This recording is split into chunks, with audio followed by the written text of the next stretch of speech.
Gujarat ATS এর জালে আল কায়দা জঙ্গি সংগঠনের সদস্য সন্দেহে ধৃত সামা পারভিন। বেঙ্গালুরু থেকে গ্রেফতার এই মহিলা।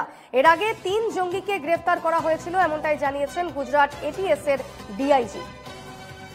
সন্দেহভাজন আল কায়দা জঙ্গি ধৃত গুজরাট থেকে এবং গুজরাট এটিএস এর জালে আল কায়দা জঙ্গি সংগঠনের সদস্য সন্দেহে তাকে ধরা হয়েছে সামা পারভিন। তাকে পাকড়াও করেছে গুজরাট এটিএস। বেঙ্গালুরু থেকে গ্রেফতার করা হয়েছে সামা পারভিনকে। বিস্তারিত জেনে নেব, সহকর্মী শুভেন্দু রয়েছেন আমার সঙ্গে এই মুহূর্তে। শুভেন্দু, কি তথ্য পাচ্ছ?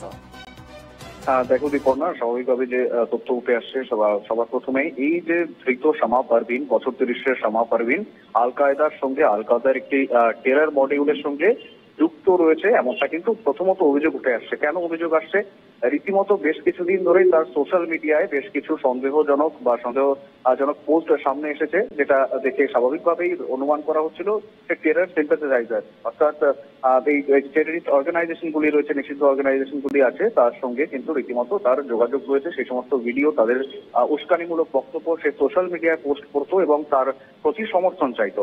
এই বিষয়টা দীর্ঘদিন ধরেই নজরে রেখেছিল গুজরাট এটিএস এবং যেমনটা জানাচ্ছিল একটু আগে তুমি, বেশ কিছু জনকে ইতিমধ্যেই 3-4 জনকে কিন্তু গ্রেফতার করা হয়েছে। কাউকে গুজরাট থেকে, কাউকে নয়ডা বা কাউকে দিল্লি থেকে গ্রেফতার করা হয়েছে এবং তাদের সঙ্গেও একটা যোগাযোগ ছিল সামা পারভিনের।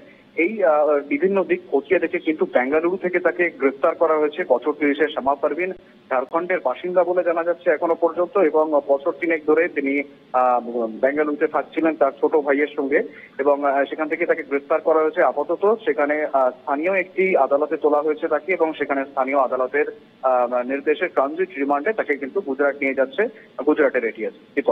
বেশ, ধন্যবাদ শুভেন্দু।